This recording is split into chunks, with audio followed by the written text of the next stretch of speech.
The cold wind swept across the frozen plains of North America, where ice and snow stretched all the way to the horizon. Beneath the lead-gray skies of the Ice Age, a massive silhouette moved silently through the thin mist. It was the dire wolf, Enosion dirus, one of the most fearsome and powerful predators of prehistoric times. From a scientific perspective, the dire wolf was not merely a larger version of today's gray wolf. It possessed a heavier build, a thicker skeletal frame, and extraordinarily powerful jaws, evolved to crush the bones of massive prey such as juvenile mammoths, ancient bison, and prehistoric horses. With a body weight that could reach nearly 70 kilograms, the dire wolf stood as a symbol of raw, brutal strength in the unforgiving Ice Age world. Yet what made the dire wolf truly exceptional was not just its muscles or its fangs, but its pack behavior. They hunted in large groups, coordinating closely and moving with strategy. In a world where the cold alone could kill in a single night, unity was the key to survival. The howl of the dire wolf echoing across icy valleys was not only a warning to rivals, but also a way to keep the pack from losing one another in the heart of a blinding snowstorm. One dim twilight, as the dark red sun slowly sank behind ancient walls of ice, an entire pack of dire wolves closed in on a wounded bison. The hunt unfolded swiftly, yet it was fraught with danger. A single powerful charge could shatter a hunter's bones. This was not a battle of display, but a battle for survival. When the prey finally fell, the pack shared the spoils, a rare moment of calm in a world ruled by death. The wind began to change direction. On the vast frozen plains of Ice Age North America, such a shift was never random. The air grew drier, sharper, carrying a faint metallic scent, the sign of a snowstorm forming somewhere in the distance. On a high rise of land amid ancient slabs of ice cracked like fossilized bone, the entire pack of dire wolves lay motionless. They were not sleeping, they were waiting. The alpha stood apart from the rest. Its dark fur was coated with old ice and snow, its broad shoulders rising like living stone. It did not howl, it did not move. Only its amber eyes slowly swept the horizon, where pale moonlight spilled across the uneven snow. This was not a wolf that hunted on impulse. The dire wolf hunted only when it had to. For the past 3 days, the pack had eaten little, the carcass of a moose abandoned by a pride of cave lions. The meat was stiff, the fat frozen solid. Not enough for bodies weighing nearly 70 kilograms, bodies that demanded enormous energy to survive in deep sub-zero temperatures. The next hunt could not be allowed to fail. When the first dull light of a gray dawn seeped through the heavy clouds, the alpha lowered its muzzle to the snow. Tracks, large, deep, uneven. A herd of ancient bison had passed through not long ago. The snow around the prints was packed tight, mixed with the scent of sweat, dried blood, and fear, a scent the dire wolf could detect clearly even hours later. But the alpha did not rush. An adult bison was a living fortress. One charge could shatter ribs. One well-placed stomp to the skull meant instant death. The dire wolf understood this, not through blind instinct, but through the inherited memory of thousands of generations that had died in failed hunts. They needed a weak target, injured, old, or separated from the herd. The pack began to move, silently, spreading into a familiar formation. No one surged ahead, no one fell behind. The snow sank slightly beneath their massive weight, then quickly settled back into place. This was hunting in absolute silence.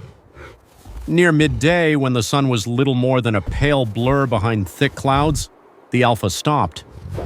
In the distance, near a fractured ice valley, a young bison stood apart from the herd. Its left hind leg was compromised. Each step lagged by half a beat. The hoof failed to grip the ice securely. Its massive body trembled faintly with every heavy breath. It had not fallen, but it had been chosen. The dire wolves did not rush in. They were patient. The pack began to circle wide, moving against the wind. Their scent was carried away, never reaching the prey. One by one, they vanished behind ice ridges, rock crevices, and snowdrifts. The bison lifted its head, sensing that something was wrong. It turned in place, wide eyes scanning, breath quickening. But it was already too late. The howl rang out, short, sharp, not a call to gather, an attack signal. The plains seemed to explode. Dire wolves burst forth from every direction. None went for the throat at first. They struck the hind legs, precisely at the weakness. Quick, deep bites, then immediate withdrawal. Not to kill, but to panic the prey. The bison roared, spinning wildly, charging in blind fury. One dire wolf was thrown aside, skidding across the snow. It rose at once, limping but never left formation. Blood began to stain the snow red. The hunt did not last minutes, but nearly an hour. The dire wolves did not chase until exhaustion. They forced the prey to run, to turn, to fight back, until its massive muscles drained away their last reserves of energy. At last, the bison slipped on the ice. Just a moment, but enough. The alpha lunged forward. Powerful jaws sank deep into the prey's throat. Others locked onto the flanks, the legs, the shoulders. No chaos, no rivalry, only ruthless efficiency.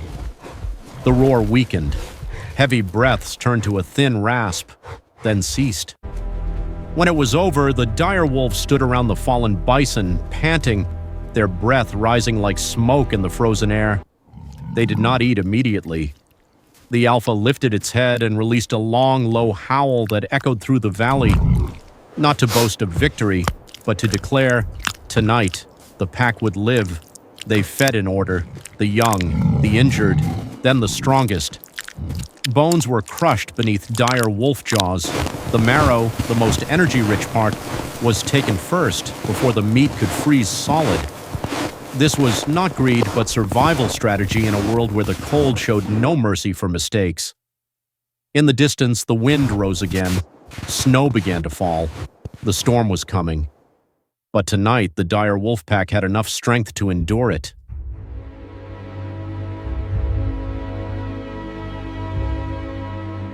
A howl tore through the frozen night. The sound echoed across the snow-white plains, rebounded off ice-covered cliffs, and then dissolved into the biting winds of the Ice Age. This was not an ordinary call to the pack. It was the signal of a hunt for survival. From the darkness, massive forms began to move. The dire wolves had emerged. Under the pale moonlight, their thick, dark coats were coated in frost. Each heavy step sank deep into the hardened snow, revealing bodies far more formidable than those of modern wolves. From a scientific standpoint, the dire wolf, Enochian dirus, was not merely a giant wolf, but a distinct evolutionary branch, a large and robust skeleton, powerful musculature, and exceptionally strong jaws, designed to crush the bones of massive prey such as ancient bison, prehistoric horses, and even young mammoths. Ahead, a wounded bison struggled to breathe, its breath bursting into white clouds in air tens of degrees below zero. The dire wolf pack spread out into a wide arc, moving slowly yet with precision. This was not chaos, but the result of thousands of years of evolution and experience in pack hunting. They knew when to close in and when to wait. A single mistimed charge could be enough to shatter a hunter's bones. The attack unfolded in a flash. The clash of hooves against ice, the prey's desperate roar, and a barrage of bites from multiple directions. When the bison finally collapsed, the plains fell silent once more. In that brief moment, the dire wolf was the absolute ruler of the Ice Age world. Yet the true strength of the dire wolf lay not only in its fangs or its muscles, but in the bond of the pack. They lived, hunted, and survived together. Their howls were not merely meant to threaten rivals, but to maintain contact in the heart of a snowstorm, to remind one another that no individual could survive alone in this frozen world. After the hunt, the pack gathered around the spoils, a rare moment of peace amid a brutal natural order. However, science also reveals an unavoidable truth. Even the mightiest predators cannot escape the laws of the earth. As the Ice Age gradually came to an end, the climate warmed, the ice melted, and vegetation changed. The massive prey species, the very foundation of the dire wolf's survival, disappeared one by one. At the same time, humans arrived, bringing intelligence, weapons, and new strategies. The dire wolf, a creature born to dominate ice and snow, slowly became out of place in a world that no longer belonged to it. More than 10,000 years ago, the howl that once shook the frozen plains fell silent forever. The dire wolf passed into extinction, closing a magnificent chapter in natural history. Today, only fossils remain, resting quietly beneath layers of ancient earth. Yet whenever cold winds sweep across lands once covered by ice, we can still imagine the silhouette of the dire wolf moving silently through the mist, proud and tragic, like the last spirit of the Ice Age, reminding humanity of strength, unity, and the cost of change in the natural world.